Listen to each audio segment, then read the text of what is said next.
মিলা আসলে গতকাল দুপুরের পর থেকেই কিন্তু ঢাকা টাঙ্গাইল মহাসড়কের চন্দ্রামুরকে কেন্দ্র করে যানবাহনের যে চাপ বেড়েছে সেটি কিন্তু এখনো রয়েছে। তো আজকেও কিন্তু শিল্প কারখানা বন্ধ হবে, তখন কিন্তু আরো যে যাত্রী এবং যানবাহনের চাপ সেটি বাড়বে। আপনি নিশ্চয়ই দেখতে পাচ্ছেন আমার পিছনে কিন্তু এই মুহূর্তে সারি সারি গাড়ি আপনি দেখতে পাচ্ছেন ওভার ব্রিজের উপরে রয়েছে, এবং এই যে গাড়িগুলো আপনি দেখছেন সেই গাড়িগুলো কিন্তু গতকাল থেকে এইভাবে সারি লাইন ধরে যাচ্ছে।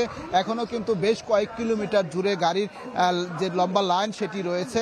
হাইওয়ে পুলিশ, জেলা পুলিশ কাজ করে যাচ্ছে এই গাড়িগুলো পারাপার করার জন্য।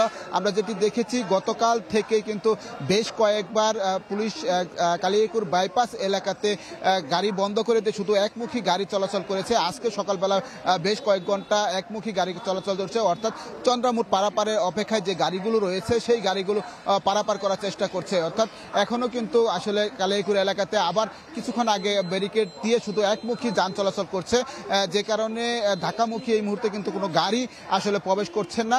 তো আমরা যেটি পুলিশের কাছে জানতে পেরেছি তারা বলছেন যেহেতু শিল্প কারখানা বন্ধ হওয়া শুরু হয়েছে আজকে এবং আগামীকাল সকল শিল্প কারখানা বন্ধ হয়ে যাবে, এবং বন্ধ হলে যে মহাসড়কে যাত্রী এবং যানবাহনের চাপ বেড়ে যায় সেই লক্ষ্যে মূলত তারা কাজ করে যাচ্ছে।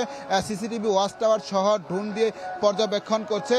তো আসলে যেহেতু শিল্প কারখানা বন্ধ হয়ে যাবে, বন্ধ হওয়ার পরে বোঝা যাবে যে আইন শৃঙ্খলা বাহিনীর সদস্য যে তাদের পুলিশিং ব্যবস্থা গ্রহণ করেছে সেটি কতটুকু কার্যকর হয়।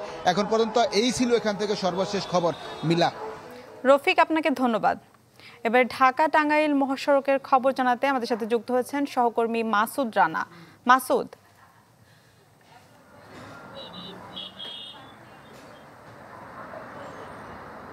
আপনি জানেন গতকাল বৃহস্পতিবার থেকে কিন্তু এই ছুটি শুরু হয়েছে এবং ঢাকা টাঙ্গাইল বঙ্গবন্ধু সেতু মহাসড়কে কিন্তু সন্ধ্যার পর থেকে বাড়তি যে চাপ, গাড়ির বাড়তি চাপ দেখা গেছে। আজকে সকালেও কিন্তু এই ঢাকা টাঙ্গাইল বঙ্গবন্ধু সেতু মহাসড়কে সকাল থেকে গাড়ির চাপ রয়েছে।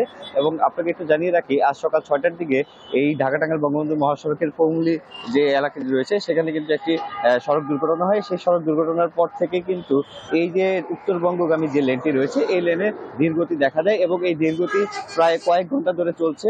কিন্তু এখন পর্যন্ত প্রশাসনের যারা রয়েছেন তাদের সাথে কথা বলেছি, তারা আমাকে জানিয়েছেন যে যত দ্রুত সম্ভব এই ধীরগতিকে আরো দ্রুত গতি করা যায় সে বিষয়ে তারা কাজ করছেন। মহাসড়কে পর্যাপ্ত পরিমাণ পুলিশ সদস্য রয়েছেন। এবছরও অন্যান্য বছরের মতো এবারও যেন তারা খুব সুন্দরভাবে সুষ্ঠুভাবে নির্বিঘ্নে বাড়ি যেতে পারে সেই জন্য তারা কাজ করে যাচ্ছেন। কিছুক্ষণ আগে কিন্তু এই মহাসড়কে কিন্তু বৃষ্টি হয়েছে এবং এই বৃষ্টির মধ্যে কিন্তু আপনি দেখতে পাচ্ছেন এই যে খোলাটাকের উপরে কিন্তু যারা ঈদে বাড়ি যাচ্ছেন তারা কিন্তু এই রোদে এবং বৃষ্টিতে ভিজে কিন্তু তাদের বাড়ি যেতে হচ্ছে। আর এই যে এই ধীরগতিটা কি নাগাদ এই সচল হবে, দ্রুত গতিতে চলবে এখন পর্যন্ত জানা যায়নি।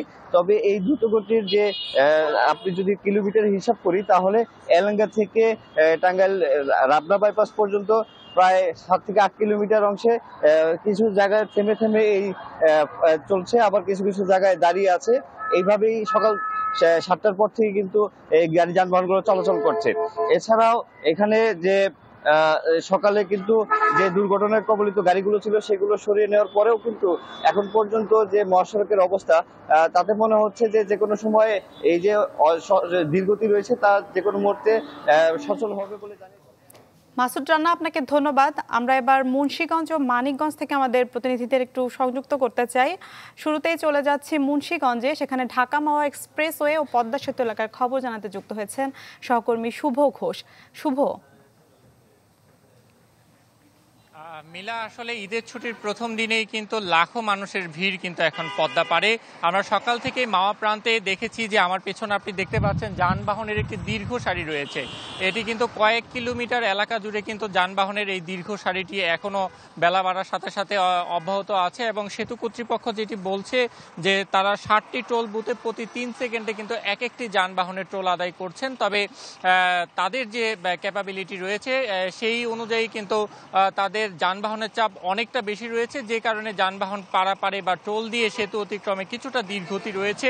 যদি কিলোমিটারের হিসাব করে বলি, এই মাওয়া প্রান্তের টোল প্লাজা থেকে শ্রীনগর সনবাড়ি পর্যন্ত যেটি বলা যায় যে প্রায় 7 থেকে 8 কিলোমিটার এলাকা জুড়ে কিন্তু এই যানবাহনের এই ধীরগতিটি রয়েছে। তারা বলছে যানবাহনের ধীরগতি থাকলেও তেমন যানজট যে থেমে থাকা সেটি নেই।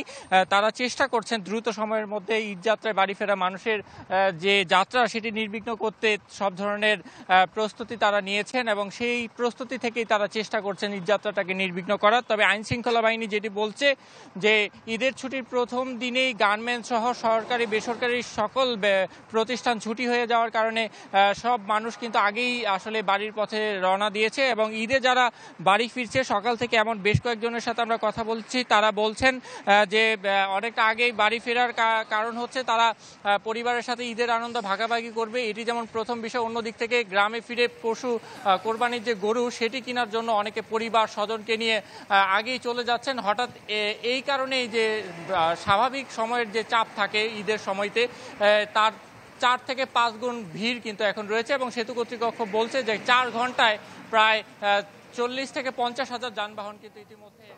শুভ, আপনাকে ধন্যবাদ। আমরা এবার ঘাট পরিস্থিতির খবর জানবো। মানিকগঞ্জ থেকে যুক্ত হয়েছেন সহকর্মী ইউসুফ আলী। ইউসুফ,